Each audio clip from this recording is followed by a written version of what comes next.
so much of their music is, in truth, directly influenced by, in my opinion, two bands. The Clash. Correct. The Clash. But also by this band called the Stiff Little Fingers. I think you would really love this band.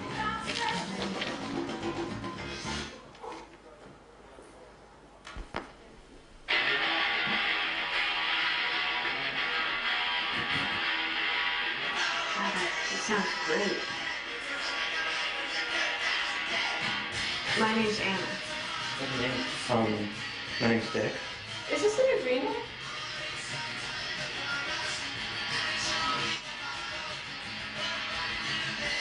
We will now sell 5 copies of the 3 EPs by the Beta Band. Good.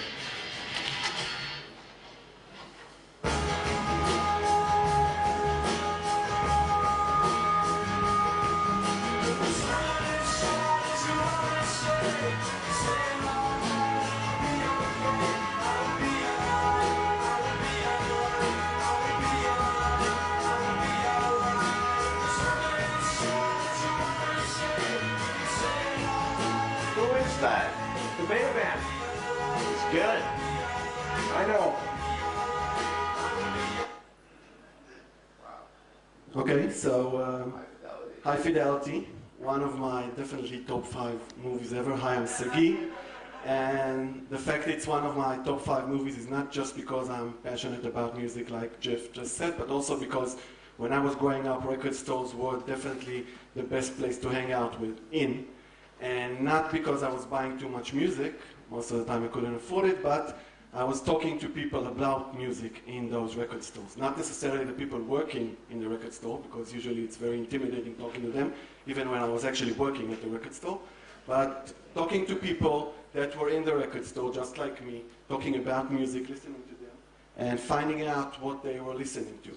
And again, when I was growing up, record stores were the water cooler of music. They were the TechCrunch of music. If something was happening, if there was anything interesting going on, people at the record store would talk about it. Then another place to discover music was radio, of course. And I was listening to a lot of radio when I was growing up, mainly, by the way, to the Voice of Peace, where Steve Greenberg, who was just here, was broadcasting, and a lot of other talented people. And the great thing about radio still is that even if you're listening to the same DJ every day, you can still discover great music through this DJ. That's what's amazing about listening to someone and not a computer or any algorithm-generated playlist. So, as you can see, growing up, I realized one thing about music, and it's that music is a social thing. And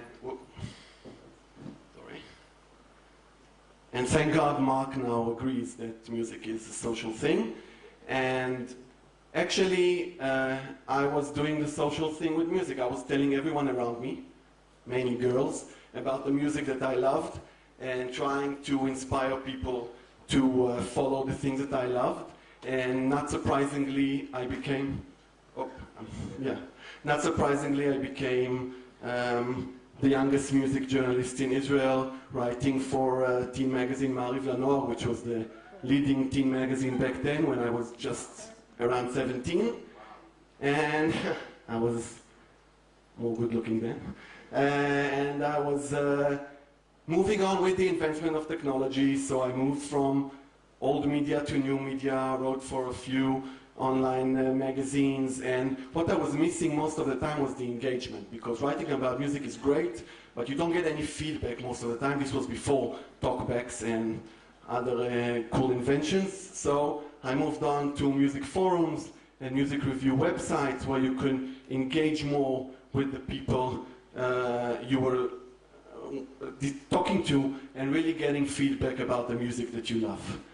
And then peer-to-peer came, and I have to admit that I wasn't a big fan of Kazaa, Napster, and those likes, because I was getting enough music through the official channels. But then a cool software called SoulSeek came up. Anyone here ever tried SoulSeek? A few people. And the great thing about SoulSeek was it was a peer-to-peer software. It was unlegal downloads, so. But the cool thing is that on SoulSeek you would search for a file or an album and you would find someone.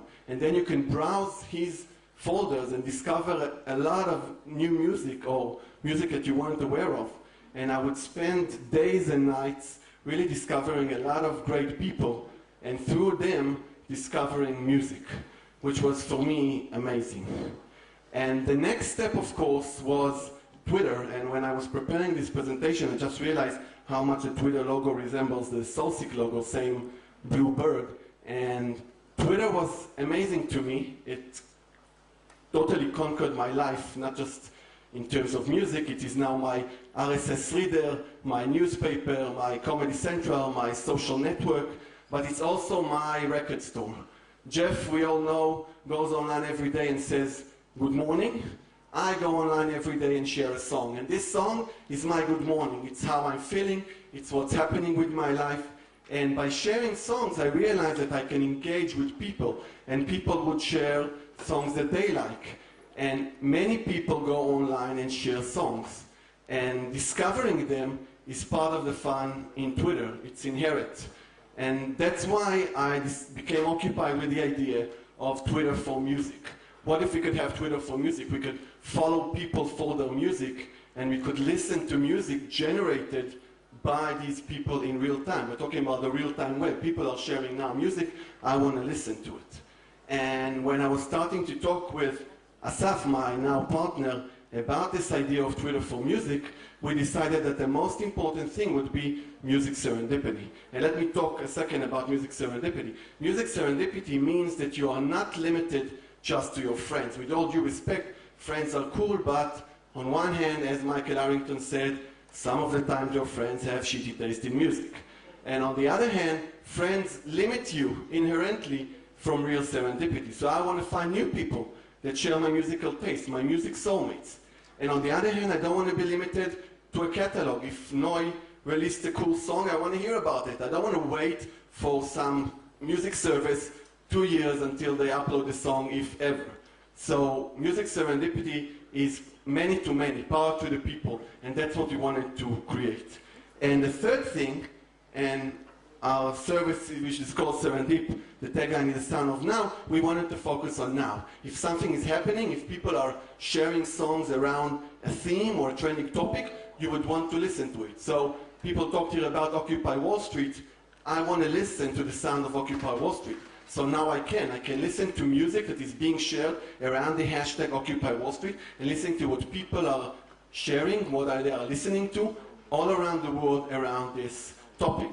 And in the recent days, I asked people here to share music around the 140 Conf, so you can, so you can go online to this address and actually listen to the sound of 140 Conf, and you can collaborate, you can participate in this playlist.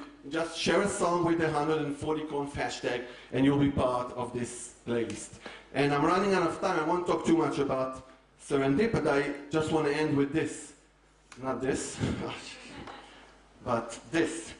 This is not Photoshop, this is an actual tweet, I hope you see up there, from John Cusack, the John Cusack. Really? And he was sharing a song from Serendip a few weeks ago, dedicating it to the Democrats and Republicans raising funding on Washington. The song, by the way, was the theme from Goldfinger. And for me, for everyone whose High Fidelity was the movie ever, this was really one of the greatest achievements we could think of. Thank you.